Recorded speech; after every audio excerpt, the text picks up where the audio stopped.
Olá, pessoal! Sejam todos muito bem-vindos a mais uma aula de língua portuguesa. Sou a professora Maristela Marchante e vamos ter uma aula maravilhosa. Vamos ver o que vamos estudar na aula de hoje. O nosso objeto de conhecimento é efeitos de sentido. Nossa aula é número 22. E o detalhamento da nossa aula é figuras de linguagem. Então, hoje nós vamos sair do sentido real das palavras e ver os novos sentidos que as palavras assumem, ok? Bora para a nossa aula!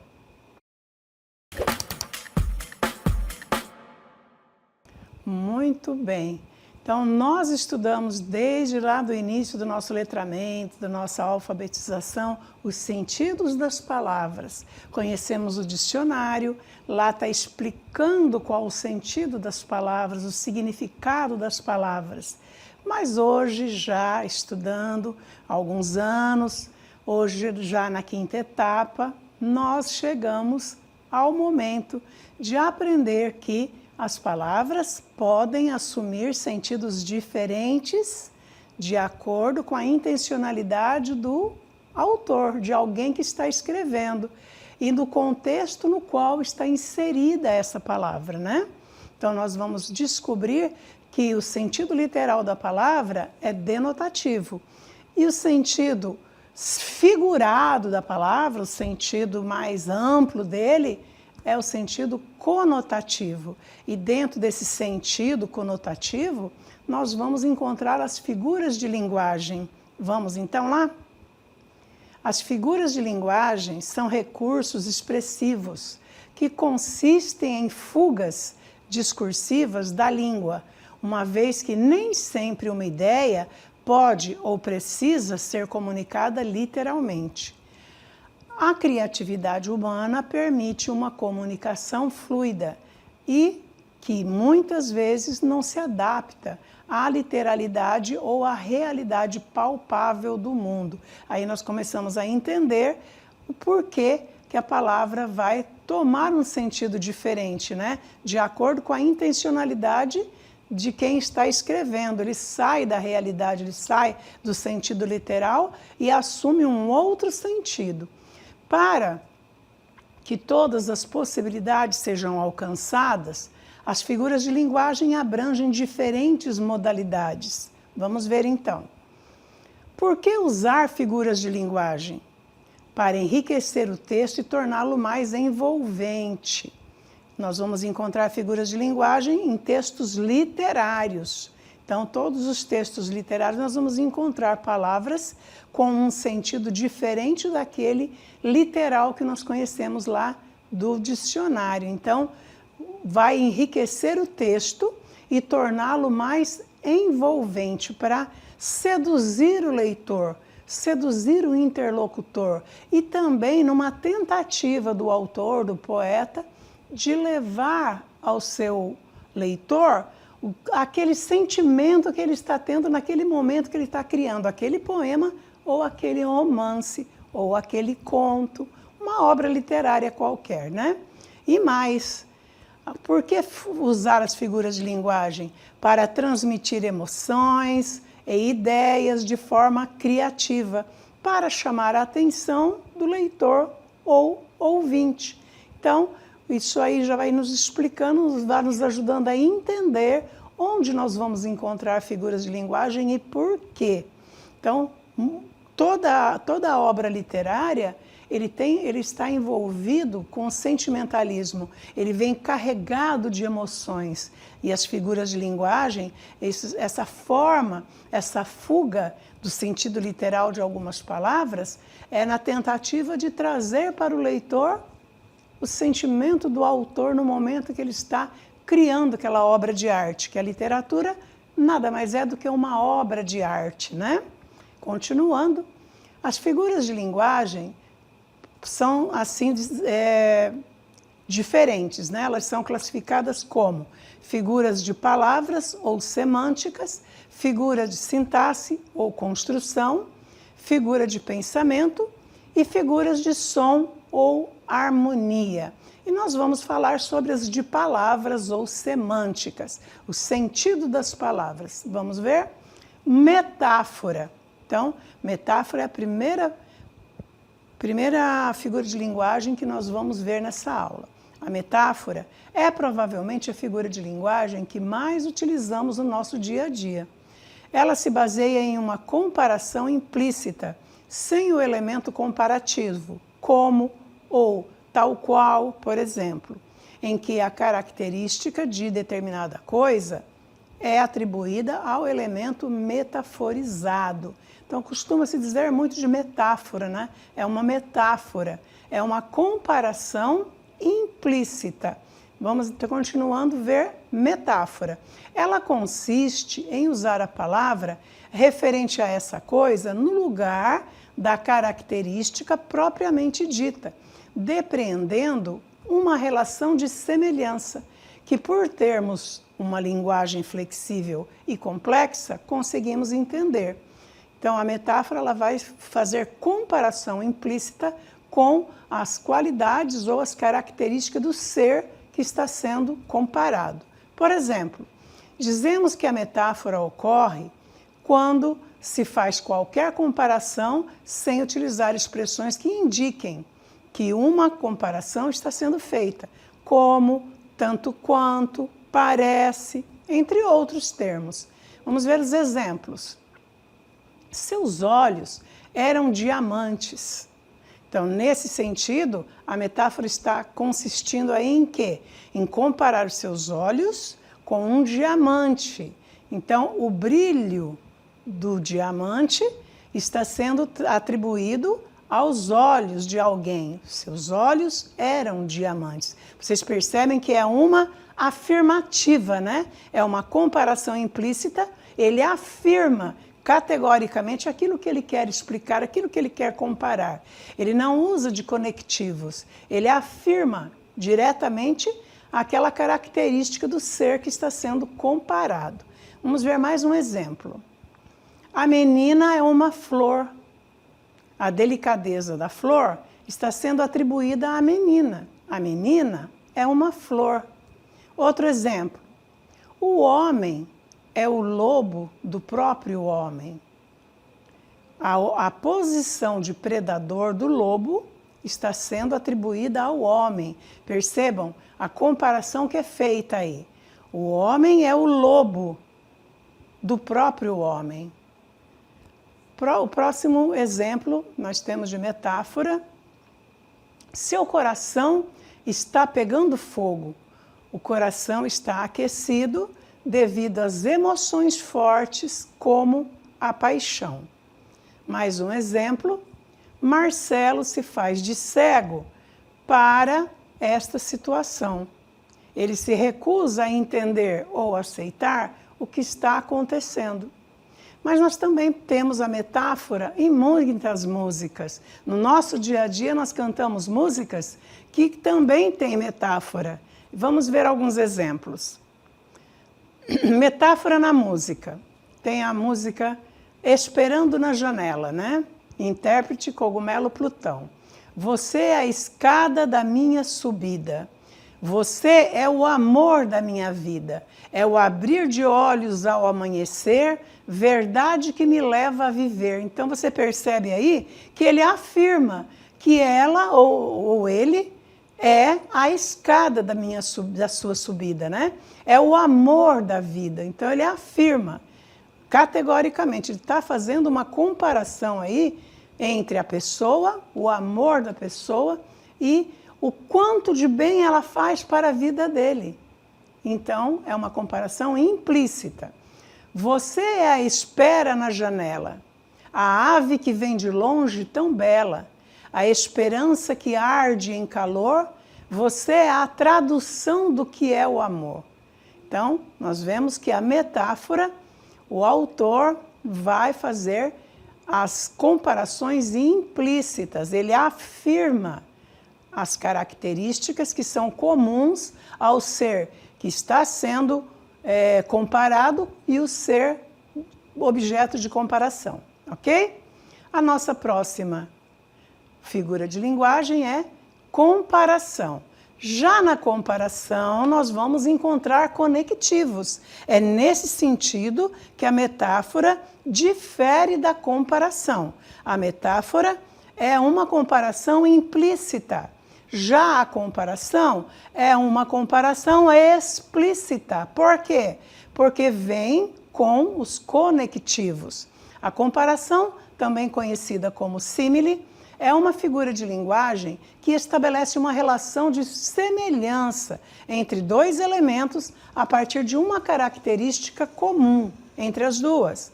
Para tanto, usa conectivos ou termos comparativos como, assim como, tal qual, parece, igual e entre outros para evidenciar essa similaridade, ok? Diferente da metáfora. Comparação sempre vai aparecer os conectivos. Como, tanto que, assim como, tal como, parece, mais que, menos que. Então vai aparecer essas expressões, tá bom? Vamos ver um exemplo. Correu como o vento. Então ele comparou a pessoa que corria como o vento corre. Ela é tão bela quanto uma flor. É forte como um touro. Percebem? Na comparação, tem conectivo. Como, quanto, como. Certo? E também encontramos comparações nas músicas. Vamos ver um exemplo da Ivete Sangalo. Como se eu fosse flor. Então tem aí, olha. Como se eu fosse flor, você me cheira. Como se eu fosse flor, você me rega. E nesse regue eu vou a noite inteira, porque morrer de amor é brincadeira. Então você percebe que, voltando aí para você analisar, como se eu fosse flor. Então ele faz um comparativo explícito, por isso uma comparação. Se fosse uma metáfora, ele afirmaria flor, apenas você me rega, você me cheira como flor. Aqui é uma comparação, certo? E também nós temos a catacrese, né? Catacrese é a próxima figura de linguagem.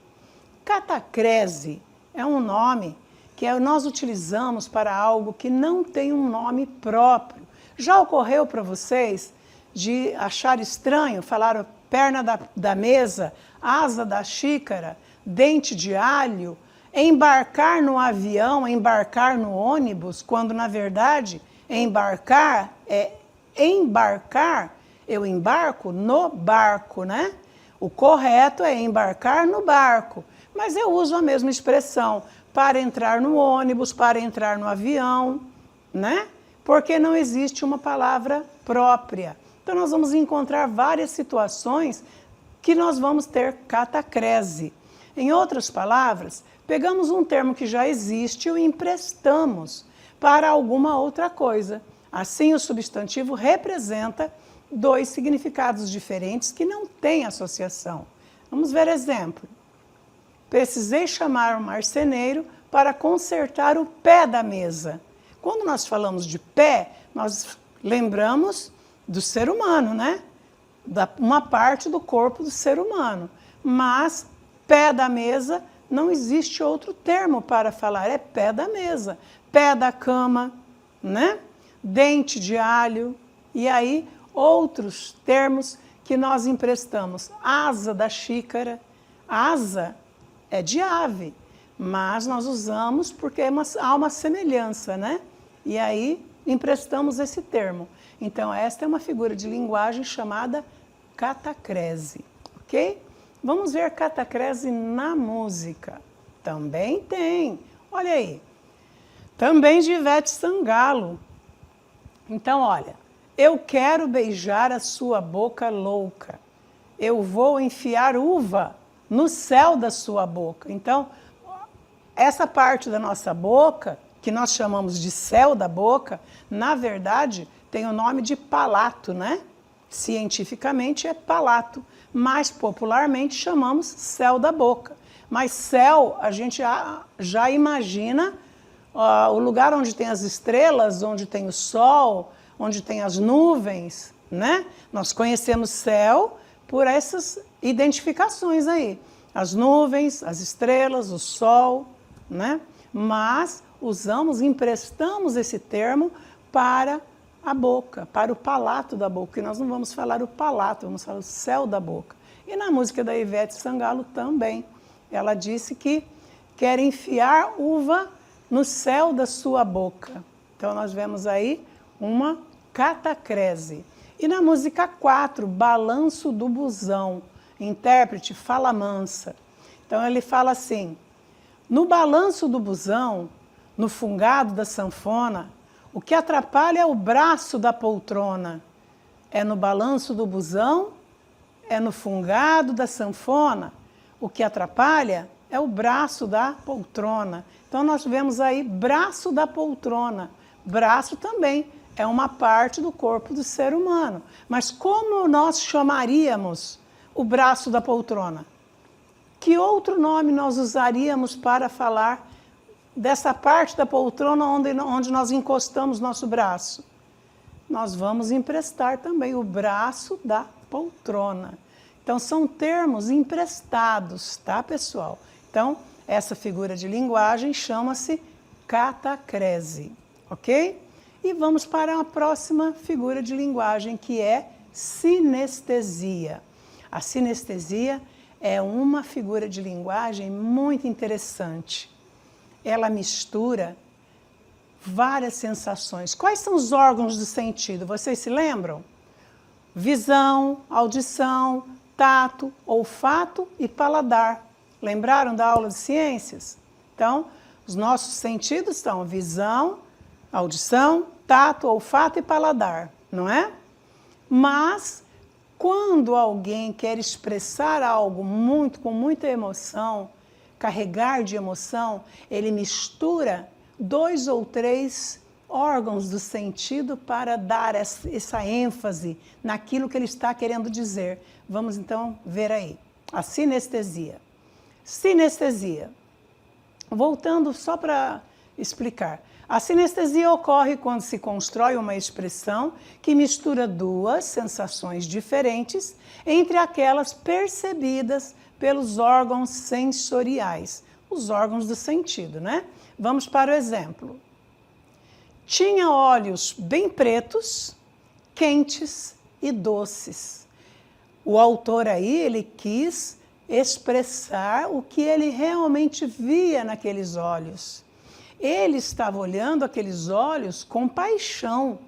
Então, na frase, temos a mistura da visão, para ver a cor, né? Bem pretos, com o tato. Eu só posso sentir algo quente ou frio através do tato, não é? E o paladar. Eu só sei pelo paladar quando algo é doce, quando é amargo, quando é azedo, né? Então, para descrever os olhos dessa mulher, ele usou 3 órgãos do sentido, né? O tato, o olfato e o paladar, para expressar toda a emoção que ele estava sentindo no momento em que ele olhou para ela. Não é romântico? Eu acho essa figura de linguagem muito romântica, muito linda. Vamos ver mais um exemplo. Era uma vez é uma música de Sandy Júnior. Então, está assim. Era uma vez um lugarzinho no meio do nada, com sabor de chocolate e cheiro de terra molhada. Olha aí, o sabor de chocolate, paladar. O cheiro de terra molhada, aí eu já tive 2 órgãos do sentido. Tanto o olfato como o tato, porque como eu vou saber se a terra é molhada? Através do tato. Perceberam que construção linda para demonstrar o lugar em que ele queria falar, que ele gostava de viver? Era um lugarzinho no meio do nada. É uma música muito linda.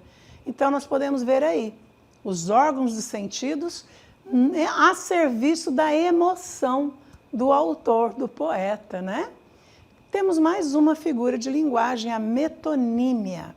O que vem a ser metonímia? Metonímia ocorre quando se substitui um termo por outro. Essa substituição, porém, é feita pela proximidade de referências entre os dois termos, certo? Então vamos ver. No exemplo, prato substitui o termo comida que estava dentro do prato. Então, quando nós dizemos alguém é bom de prato, às vezes a gente fala, né? Quando a pessoa gosta muito de comida, quando ele tem um bom apetite, quando ele faz aquele pratão para almoçar ou jantar, a gente fala, ele é bom de prato. Mas aí a gente está substituindo o termo prato por comida, né? A metonímia também ocorre com a omissão de termos subentendido por outros. Substitui um termo por outro com o qual tem relação de proximidade ou associação. Essas substituições podem ser feitas de diferentes maneiras. Vamos ver os exemplos. Olha aí. Temos aí o autor pela obra. Quando a pessoa diz, li um novo Machado de Assis, Machado de Assis é o autor, é o escritor. Quando eu digo que eu li um novo Machado de Assis, eu estou querendo dizer que eu li uma obra do Machado de Assis. Então, eu vou usar a metonímia, eu vou substituir o autor pela obra. Então, eu omito o nome da obra e cito o nome do autor, do poeta. Mais um exemplo, o continente pelo conteúdo. Muitas vezes me dê um copo d'água, né? É muito comum nós dizermos, me dê um copo d'água. Então, eu bebi um copo de suco. Na verdade, você não bebeu um copo de suco, você bebeu um copo com suco. Então, você substitui o continente, que é o copo, pelo conteúdo, que é o suco, certo? Mais um exemplo. Podemos também substituir a marca pelo produto. Comprei Nescau para você. Nescau é marca, né, pessoal? Assim como Bombril é marca. Então, quando eu digo comprei Nescau para você, eu estou querendo dizer para você que eu comprei achocolatado. Então, aquela bebida achocolatada, ela tem várias marcas. Uma das marcas um dos tipos é Nescau. E também o Bombril, por exemplo, o Bombril é uma marca. Então, quando eu compro Bombril, na verdade, eu comprei uma palha de aço da marca Bombril, certo? Outro exemplo. A matéria pelo objeto. Usei todo o meu ouro para impressioná-lo. O que ele quis dizer? Usei todo o meu ouro para impressioná-la. Ele quis dizer que ele usou todo o dinheiro que ele tinha, gastou todo o dinheiro que ele tinha para fazer uma figura bonita para a moça, né? Para impressionar a moça. Então, eu gastei meu ouro, meu níquel. A gente costuma falar também, meu níquel. Cadê o níquel? Cadê o níquel aí? Você tem níquel aí? Quer dizer, você tem dinheiro aí? Certo? Então, vamos ver então numa música como é que ficam essas figuras de linguagem aí. Eu sou Stephanie, da cantora Stephanie. No meu CrossFox, eu vou sair, vou dançar, me divertir, não vou ficar mais te esperando. Por quê? Pois agora eu sou demais. Então, meu CrossFox. O que é um CrossFox? É um modelo de carro. Então, na verdade, ela vai sair com o carro dela, que é do modelo CrossFox. Então, metonímia tem essa relação de algo relativo a outro que tem a ver com ele, como a obra do autor, como o continente, o conteúdo, como a marca pelo produto, certo? Agora temos uma outra figura de linguagem, que é a perífrase. O que vem a ser perífrase? Perífrase, também chamada de circunlóquio, é uma figura de linguagem que substitui um termo por uma expressão mais longa, destacando características ou atributos que o identificam de uma forma única. por uma qualidade, por exemplo, tá? Normalmente, a perífrase é formada por uma expressão que reúne características ou qualidades que descrevem a palavra que o locutor deseja se referir, certo? Ele vai falar não da palavra, ele vai falar de uma característica ou de uma qualidade daquilo que ele se refere. Isto é uma perífrase. Por norma, as perífrases são usadas para evitar uma constante repetição de determinadas palavras em um texto ou em frases próximas, por exemplo. A perífrase também pode ser uma ferramenta linguística para engrandecer algo ou alguém, assim como fazer um comentário negativo indiretamente e de forma menos grosseira. Vamos ver um exemplo muito comum. Uma coisa que a gente sempre fala, cidade-luz. A cidade-luz é bela. Qual é a cidade-luz? Está se referindo a Paris. Paris é conhecida como a cidade-luz.